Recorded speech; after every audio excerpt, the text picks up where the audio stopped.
शिरूर तालुक्यातील संवेदनी गावामधील श्री दत्त विद्यालय या विद्यालयामधील एका शिक्षकाला 20 युवकांनी भर चौकामध्ये गंभीर मारहाण केली।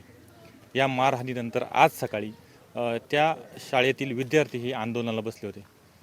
या ठिकाणी टाकळी हाजी पोलीस स्टेशनची गाडी आल्यानंतर ही गाडी ह्या सर्व विद्यार्थ्यांनी अडवली आणि हे जे मारहाण करणारे आरोपी आहेत यांना शिक्षा व्हावी अशी ह्या विद्यार्थ्यांची मागणी होती।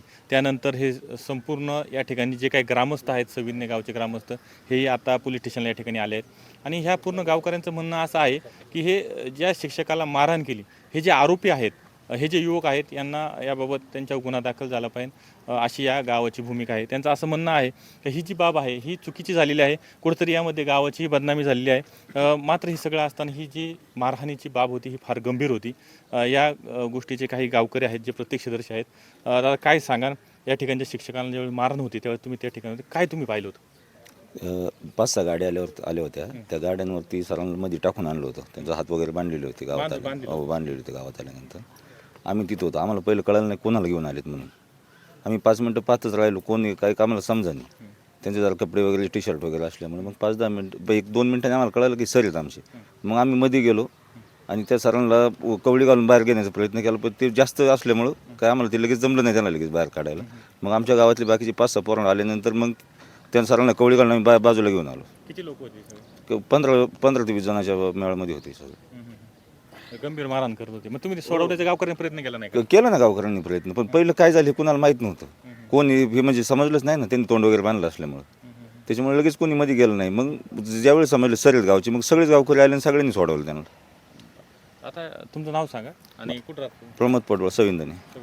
नक्कीच यामध्ये काही तुम्ही शालेय समितीवर आहात, तुमचं नाव सांगा। राजू धोत्रे माझं नाव आहे। मी ज्युनियर कॉलेजवरती अध्यक्ष म्हणून काम बघतो। मी 2 वर्षापासून सरांना या शाळेमध्ये जॉईन झालेल्यापासून सरांची माझी चांगली ओळख आहे। सरांचं काम अतिशय चांगलं आहे। सरांचा स्वभाव पण चांगला आहे आणि खेळामध्ये असेल, अभ्यासामध्ये असेल, मुलांना योग्य मार्गदर्शन करायचं काम ते चांगल्या प्रकारे करतात।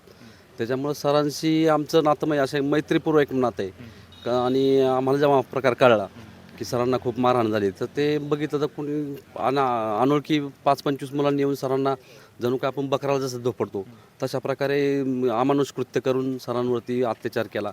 सरांना गाडीवर टाकून घेऊन रेणकाई किंवा असेल किंवा कवठ्याच्या हद्दीमध्ये घेऊन सरांना मारहाण करून परत सविंदने गावात आणले आणि त्यांच्या तोंडून बोलत होते की सरांना आपण गायबच करून टाकून सरांचा कार्यक्रमच करू, ह्या अशा गोष्टी करत होते ते बाकी सरांच्या याच्यातून आम्हाला समजलं सगळं।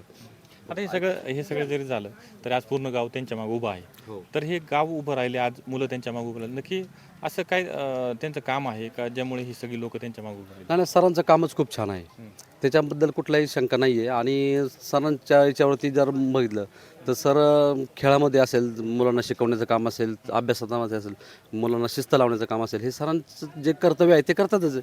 त्याच्यामधून काय कुठला वाद होणं हे काय मला तरी कधी दिसलं नाही किंवा कुठल्याही मुलाच्या तोंडून सरांबद्दल वाईट विचार पण कधी आले नाही। शिक्षकांमध्ये पण कधी दुजाभाव सरांच्याबद्दल कधी निर्माण झालेला असं कधी दिसला नाही। हे सगळं चालू आहे। तरी ही जी मुलं होती, ही जी आली, ही कोणत्या गावची होती, कुठली होती?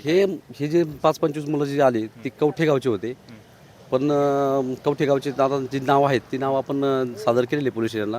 तर आम्हाला एवढंच म्हणायचं की बस सरांना कुठंतरी न्याय मिळावा आणि जे गुन्हेगार आहेत, जे काही न करता सरांना जे हाणमार केलेली त्याची शिक्षा गुन्हेगारांना मिळावा। आता हे सगळं झालं, मात्र हे सगळं झालं असताना कुठंतरी आता तुम्ही शालेय शिक्षण समितीत आहात, शाळेशी संबंधित आहात, कुठंतरी हे सहलीला गेले आणि सहलीला गेल्यानंतर काही फोटो व्हायरल झाले किंवा काय त्याच्यावरून काय झालं, तर असं कुठंतरी याला काय किनार आहे काय त्याबाबत? नाही, साहजिक आता 200-250 मुलं सहलीला गेले होते तर साहजिक सगळ्या शिक्षकांवर ते जबाबदारी होती।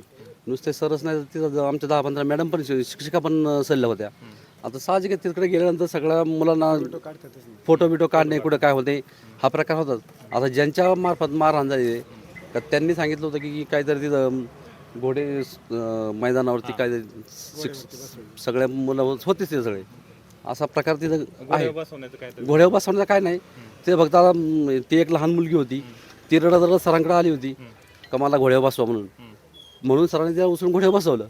हा एवढाच प्रकार घडला आणि तिथं सगळे शिक्षक शिक्षिका सगळे तिथे होते, आमच्या 2 शाळेची मुलं पण तिथे सगळी होती।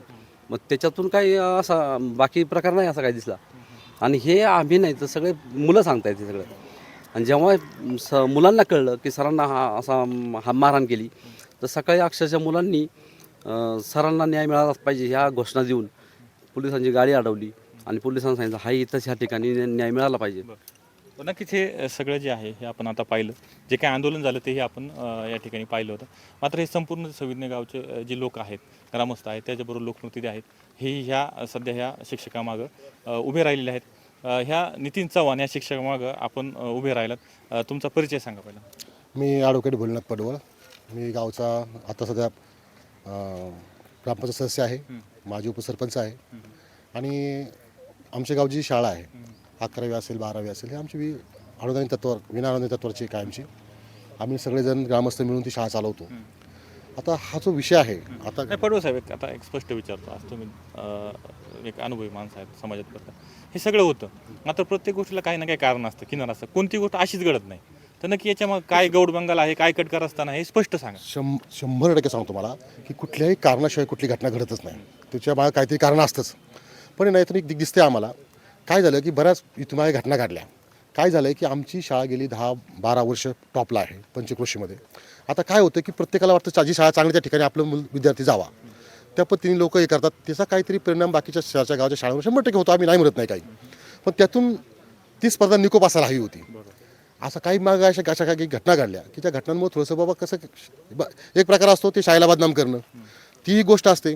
आता विषय असा आहे की त्याच्या मग आता स्पष्ट तर काही ह्याचं तपासाविषयी कोणी सांगणार नाही. पण आमच्या 100% म्हणजे असं वाटतं आम्हाला की नक्कीच काहीतरी शाळा असेल, गाव असेल, ह्याच्या बदनामीच्या मागे हा विषय 100% आहे. आता हे तुमचं जे विद्यार्थी येतात आजूबाजूचे, किती लांबून येतात, कोणत्या कोणत्या गावचे विद्यार्थी येतात? आज तुम्ही म्हणताय की आज तुमची जी शाळा आहे ही टॉपची शाळा आहे.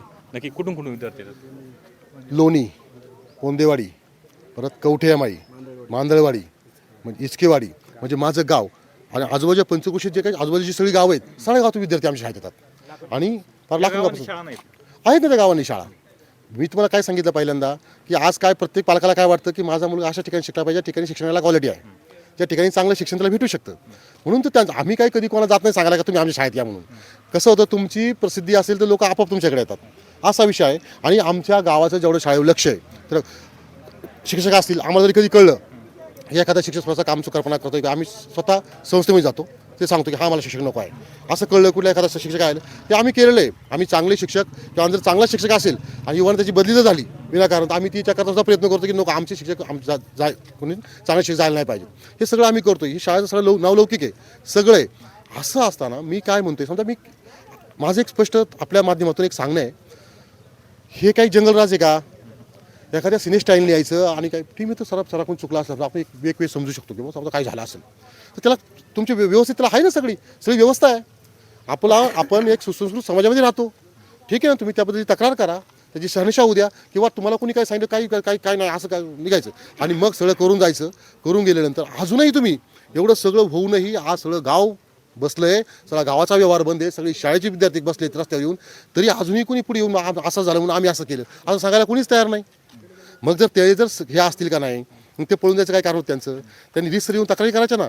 तुमच्या जर त्या सरांनी काही केलं असेल तर त्याला रिसर तक्रार करण्याची माध्यम आहेत. पोलीस स्टेशन आहे, शाळा आहे, शाळेच्या कमिट्या आहेत. तुम्ही या इथून मागेही, इथून यापूर्वी खूप वेळा आता शाळा आहे, काहीतरी घडतं, किती वेळा घडलंय. मागे काय झालं की एका 2-3 मुलांनी मिळून एका मुलाला खूप मारलं शाळेच्या बाहेर शाळा. आणि त्या असं मारल्यामुळे त्या पालकांनी थोडंसं काहीतरी हस्तक्षेप केला, मुलांना काहीतरी केलं, तर आम्ही सगळे बोलून घेतले. म्हणजे हा जो विषय आहे का नाही, त्या माध्यमातून आपण काही जनावर आहोत का? आपण माणसं आहोत. आपला समाज सुसंस्कृत आहे. जर एखादी घटना एखादी कोणी काही चुकीची केली असेल तर त्या चुकीचं परिमार्जन करण्याकरता, त्या चुकीच्या ह्याच्यात जाण्याकरता त्याला व्यवस्था आहे ना. म्हणजे आता तुम्ही जे बोलले का कायदा हातात घेतला, ही त्यांची पहिली चूक होती. ही चूक चला काय हरकत नाही, तुमचं गाव उभं राहिलं, हे सगळं मान्य झालं याच्यामध्ये. पण आता तुम्हाला असं वाटत का ती जी दुसरी बाजू आहे ती जाणून घेणं असं वाटत नाही का तुम्हाला? ती बाजू तुम्हाला जाणून घ्यावीशी वाटली नाही का? आपण बाजू कधी जाणून घेऊ. हो, विषय कसा आहे, आम्ही बाजू कधी जाणून घेतली असती. समजा काही तक्रार असते शिक्षणाविषयी, तुम्ही आले ते दोघांच्या बाजू आम्ही जाऊन घेतले असतं ना. परंतु बाजू जाणून तुम्ही आता काय जाणून घ्यायची बाजू? तुम्ही जायचं त्याला अमानुष मारहाण करायची आता त्यांची बाजू. तरीही मग असं झालं का नाही? मग सकाळून हा चाललंय का नाही? पोलीस स्टेशन अजून आतापर्यंत कसं कोणी आले नाही आमच्यापर्यंत? मी म्हणतो ठीक आहे, ते शिक्षकांनी केले. त्या गावचे समजा आता हे शाळेचे अध्यक्ष होते किंवा कमिटी आहे शाळेची, गाव आहे, मग तुम्ही जे केलंय ना, मग तुम्ही गावात येऊन सांगायचं ना आमच्या. तुम्हाला माहिती गाव सगळं शाळेचं बघतंय किंवा ह्यानंतर तुमच्या शिक्षकाने असं केलं, अजूनही बी काही कुणीही आमच्यापर्यंत काही आलं नाही, कुठलीही तक्रार कोणाची नाही. आत्ता ह्या क्षणापर्यंत तुम्हाला मी हे तर सांगे असेपर्यंत अजूनही शाळेकडे कुठली तक्रार नाही, अजूनही आमच्या शाळेविषयी कुठली तक्रार नाही किंवा आमच्या त्या शिक्षकाविषयी कुठली तक्रार अजून आम्हाला काही माहीत नाही. मग असं हा कुठला न्याय ना. आणि ठीक आहे, जर असतं ना आमचं गाव असं आहे साहेब, सत्य तर सत्यच. जर त्या सरांची चूक असती ना तर असं जसं गाव आज सरांच्या बाजूने आहे ना तसं सरांच्या विरोधात टाकं उभं टाकलं असतं. आम्हाला कुठला शिक्षक महत्त्वाचा नाही, आम्हाला कुठली व्यक्ती महत्त्वाची नाही, आम्हाला आमची शाळा महत्त्वाची आहे. त्या शाळेकरता त्या शाळेचा इतिहास तुम्ही पहा साहेब, 4 पिढ्यापासून आमच्या पंजोबापासून लोकांनी डोक्यावर दगड घेऊन ती शाळा बांधलेली आहे. तेव्हापासून त्या शाळेविषयी आमच्या भावना गावच्या खूप तीव्र आहेत. आम्हाला आमच्या गावातलं काय तुमचा मुद्दा असा आहे का त्यांनी यायला पाहिजे होतं, तक्रार द्यायला हो पाहिजे, ना. पोलिसांना यायला पाहिजे, शाळेत यायला कुठेही जाऊ पाहिजे, द्या. ही बाब गावकऱ्यांसमोर मांडली पाहिजे नव्हती. कुठे तुमच्या गावाने व्यवस्थित न्याय केला असता त्याच्यामध्ये. 100% केला असता. कुठेही जाऊ द्या. तुमचं काय घडलं होतं ना, तुम्ही आता तुम्ही काय म्हणता ना, म्हणजे काय साईन झालं का, काय सरीत झालं, कुठलं फोटो काय असू दे ना, तुम्हाला त्याचं व्यासपीठ नाही का व्यवस्थित. म्हणजे हे काय म्हणजे जंगलाचा न्याय आहे का, बळी तो कानपिळी. म्हणजे तुम्ही यायचं ठीक आहे, ते शिक्षक पण काय ते आमच्या गावचे गावच नाही आहेत, ते बिचारे ते कुठून तरी बाहेरच्या गावचे आहेत. आमच्या गावात आम्हाला काय वाटतं त्या गावाचा तो विषय असो साहेब. तुमच्या गावात जर असं कृत्य आलं तर तो विषय काय होतो, शाळेत तुमच्या ते शिकवतायत.